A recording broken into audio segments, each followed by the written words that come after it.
ಬೆಟ್ಟದ ಕೆಳಗೆ ಬೇರ್ಯಾರು ಕೋಮಲ ಕೈಯ ಸೋಕಿಲ್ಲ ಗೆಳೆಯ.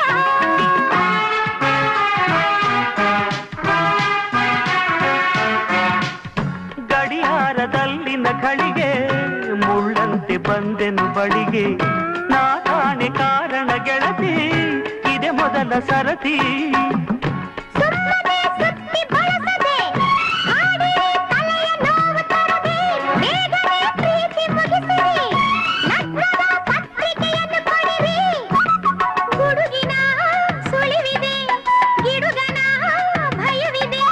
ಗೆಳತಿಯ ಬೆರೆಯಲು ವಯಸ್ಸಿನ ಭಯವಿದೆ.